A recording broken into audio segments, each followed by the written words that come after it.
प्यारे बच्चों, आज हम बात करेंगे गॉस की पिरामिड की सहायता से कूलाम का नियम सिद्ध करने की। यानी गॉस पिरामिड की सहायता से कूलाम का नियम। गॉस पिरामिड की सहायता से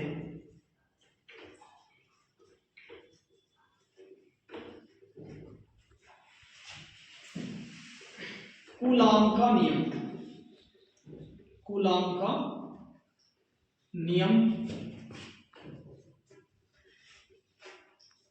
सिद्ध कीजिए, सिद्ध कीजिए। गॉस पिरामिड की सहायता से हमें कूलाम का नियम प्रूफ करके दिखाना है। तो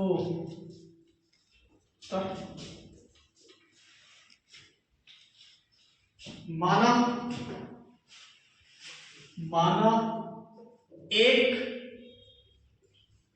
बिंदु आवेश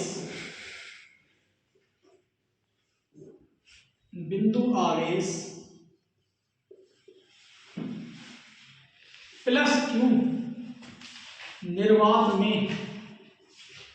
निर्वात में बिंदु ओ पर स्थित है। ठीक है, माना एक बिंदु आवेश प्लस क्यू निर्वात में बिंदु ओ पर स्थित है। तो एक इसका डायग्राम बना देता हूं मैं, चित्र। एक बिंदु है, ये बिंदु मान लिया मैंने, ओके, और इसका नाम रख दिया मैंने ओ, और इस पर क्या स्थित है, प्लस क्यू कूलाम का आवेश। ठीक है, एक बिंदु है ओ और उस पर प्लस क्यू कूलाम का आवेश स्थित है। ठीक है, अब इस बिंदु से आर दूरी पर, कितनी दूरी पर, आर दूरी पर, इस बिंदु से आर दूरी पर हम एक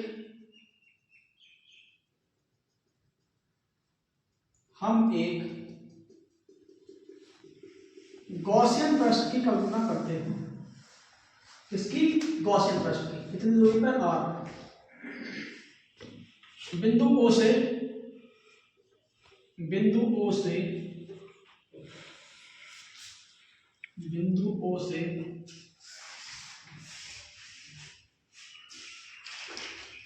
आर दूरी पर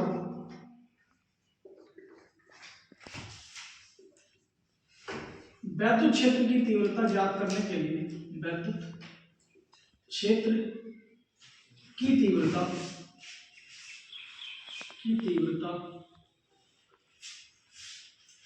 ई, क्या होती है तीव्रता? ई। ज्ञात करने के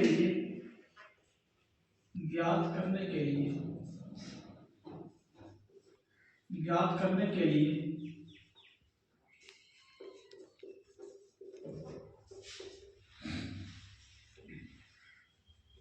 इसके पृष्ठ पर, ज्ञात करने के लिए एक बिंदु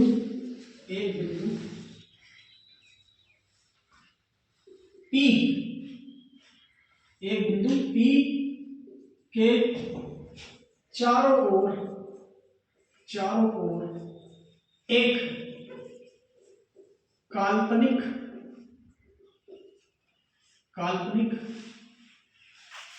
गॉसियन पृष्ठ की कल्पना करते हैं। काल्पनिक गॉसियन पृष्ठ की कल्पना करते हैं।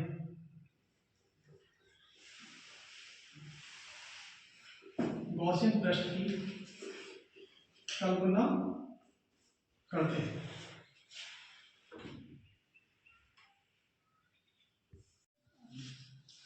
माना एक बिंदु आवेश प्लस क्यू निर्वात में बिंदु ओ पर स्थित है। बिंदु ओ से आर मीटर की दूरी पर वैद्युत क्षेत्र की तीव्रता ई ज्ञात करने के लिए एक बिंदु पी के चारों ओर एक क्षेत्रफल, एक काल्पनिक गॉसियन पृष्ठ की कल्पना करते हैं। चारों ओर एक काल्पनिक गॉसियन पृष्ठ की कल्पना करते हैं। ठीक है, चारों तरफ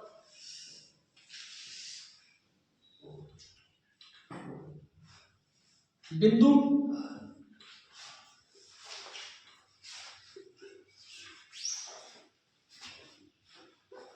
ओ पर O पर प्लस Q कूलाम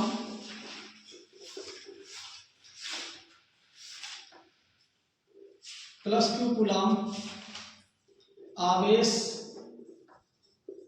के कारण बिंदु P पर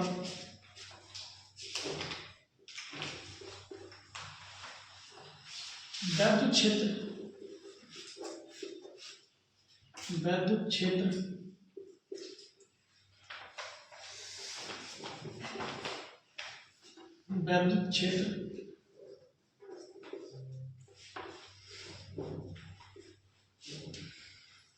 E वेक्टर व क्षेत्रफल अवयव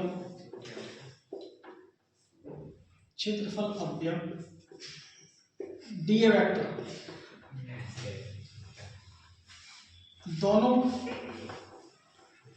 की दिशा अभिलंबवत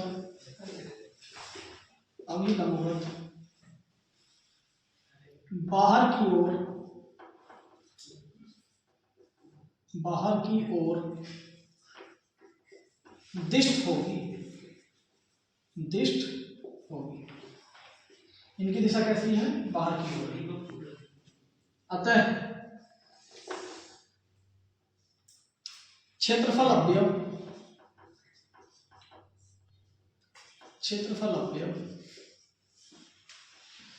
dA के कारण बिंदु P से होकर गुजरने वाला वैद्युत फ्लक्स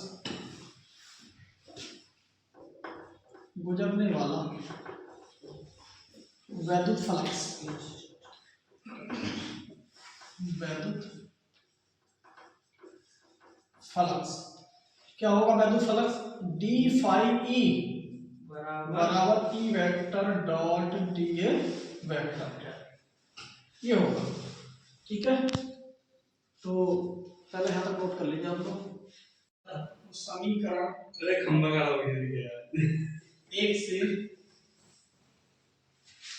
समीकरण एक से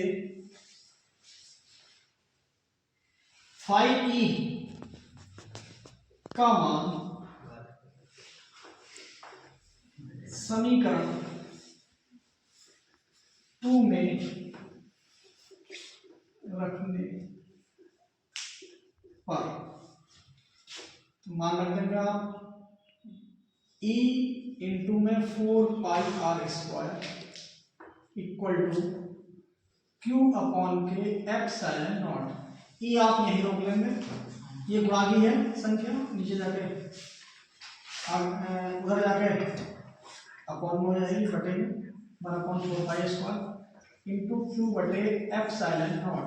E बराबर 1/4π एप्सिलॉन नॉट हम r² के स्थान पर लिख देंगे और r² को एप्सिलॉन नॉट के स्थान पर। इसको आप इक्वेशन नंबर 3 डाल देंगे। इक्वेशन नंबर 3, समीकरण नंबर 3। यदि प्लस Q0 कूलाम का धन परीक्षण आवेश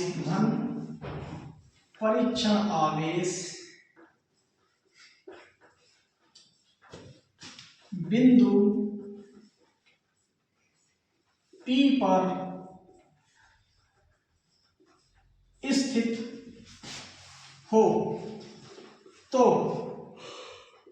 इस पर लगने वाला फोर्स यानी बल लगने वाला बल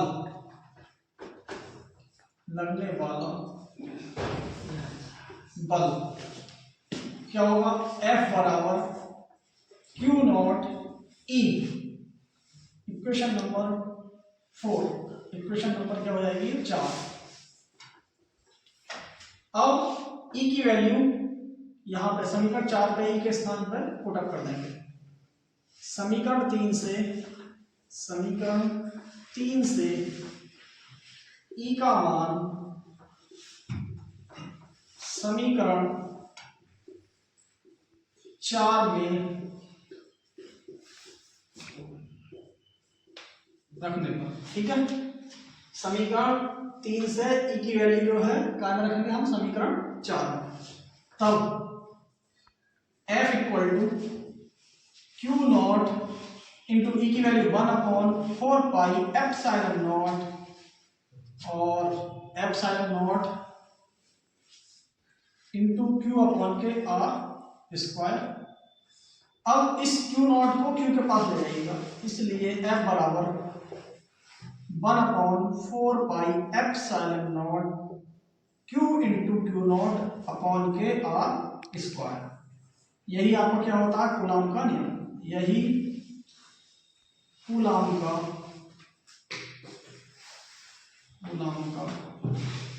नियम है। ये आपको कूलॉम का नियम सिद्ध हो गया। F बराबर 1/4 pi epsilon not Q1 into Q2 होता है अपना आर स्क्वायर, यहाँ Q into Q not upon के आर स्क्वायर हो जाएगा। ये आपका प्रूफ हो गया, गॉस की प्रमेय की सहायता से कूलॉम का नियम प्रूफ हो गया।